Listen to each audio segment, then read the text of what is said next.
If we're being honest, and as travelers, I think we should be as honest as possible, there are a few reasons why we choose to travel. One is a sense of adventure. The other is to get to know other cultures and other people around the world. One big motivating factor for a lot of people who do deep travel, for a lot of people who relocate like I did, is because it's cheaper. Now, ignoring temporarily the very important ethical, moral, and power quandaries that come with that, and that is an important conversation to have, that come with that economic difference. In this video, I want to show you where I live and tell you how much I pay in rent, and maybe give you some information about what rent looks like in Hanoi if you're looking to move here. I live in the Tay Ho district of Hanoi. That is the West Lake district, so called because it is on the beautiful West Lake. It is Hanoi's version of, I'd say, Williamsburg. It is not the Upper East Side where you have your super wealthy Vietnamese, you've got your people who don't want to mix with other people. It is this mesh of up-and-coming Vietnamese, of expats, of the diplomatic corps. There are a lot of embassies in this district. It's a very interesting and actually very Western bubble in Hanoi. And it's a very beautiful district. It comes with its own set of problems, but that is where I have chosen to settle. I live right over there on the other side of that temple, so let's take a look. The houses in this district are built like fortresses, and ours is no different. A thick green gate separates us from the outside world, which leads to a beautiful 4-story home. I'm not sure what you would call this architectural style. It's probably some sort of fusion. Mind the barbed wire that rings our complex. We have heavy wooden doors that are always locked, even when we're inside, and that's a South African affectation too. My roommates are from South Africa, and they still have a problem with home invasions there. There are heavy iron bars on all of the windows, although they make them look fairly pretty. We have a living room, a TV, which seems to primarily play America's Next Top Model. I'm not sure why that is. The neighborhood's quiet, except when it's not. And we have a beautiful kitchen, a full kitchen with a stove, which is still a rarity in a lot of houses. There's a downstairs bathroom, my bathroom, which gives off Harry Potter vibes. The stairs lead up to the second story where 2 of my roommates live. And on the left, we have just a small little office. We could outfit it for another roommate if we wanted, but 5 people in a household is a whole lot of people. And then on the 3rd floor, I live on the left and my roommate lives straight forward. This is what that room looks like when it's empty. A strange affectation of the house is that there is no wall. So she lives with a curtain, but we're all adults and we make it work. On the 4th floor, there is a washer, and then a laundry room with a dryer, and a door that leads to a beautiful, beautiful patio that could be used for entertaining or yoga, but quite frankly, we don't use it a whole lot. And this is my room, about 10 feet by 10 feet, which is a very comfortable size for me. So what does it cost us to live in this Xanadu? We pay the equivalent of $950 USD per month, split between 4 roommates. Now, depending on where you live, that's going to sound either like a pretty high sum or a pretty mild sum.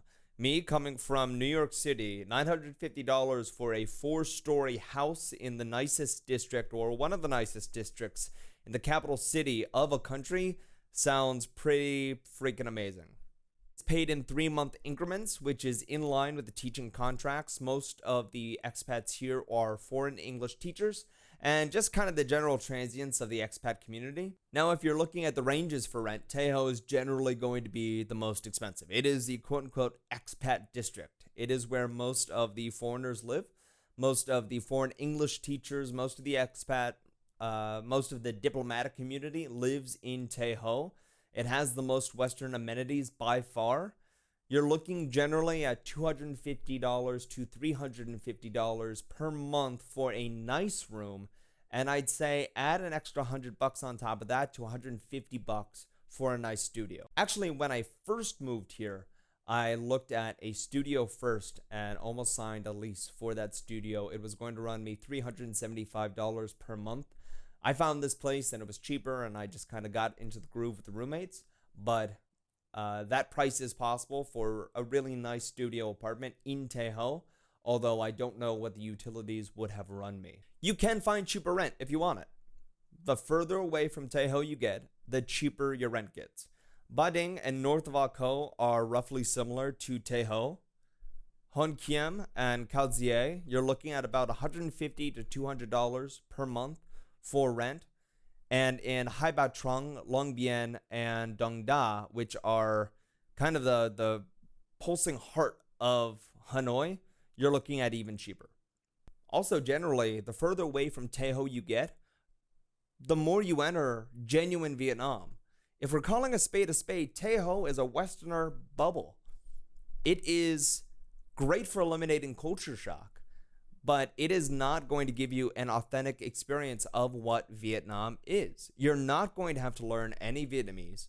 You're going to have most of the comforts, most of the Western comforts that you'll have had at home, and you're not going to be pushed out of your comfort zone. So consider that when you're considering where to rent in Hanoi. I have to be honest, I went the easy route because it was my first time abroad. I found a place in Tay Ho. I have not had to learn any Vietnamese, something that I am actually quite ashamed of.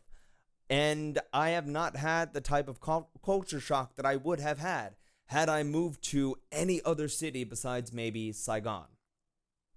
If you're looking for real Vietnam, then move to another district. And that's okay. I met a guy at a show a couple weeks ago who knew that he was going to stay in Vietnam for 5 years. That was his plan, and he specifically moved to Dong Da, which is a busy downtown district. He moved in with the Vietnamese family specifically so that he could start learning Vietnamese because he wanted to integrate with the culture. But if you live in Tay Ho, you're not going to do that. It's just not going to happen. Also note that the price, $950 per month, does not include utilities. Now I'm going to do another video on utilities because it actually is pretty interesting. As a foreigner, there are some curveballs that you may not expect. And that being said, electricity generally runs us about $100 per month for a 4-story home split between 4 people. Water runs us about $30 a month. Gas for the stove runs about $15 a month. Cable is $5 a month, and our internet bill is also about $5 per month. Yeah, so you have to factor in your utilities into the overall cost, but the further away from Tay Ho you get, the more likely you're going to get a deal where your rent includes either electricity or water or some of your other utilities, so you're paying even less. What questions do you have about renting in Vietnam or Hanoi? What questions do you have about life in Vietnam? I'm living here, so I'm probably in a good position to answer them.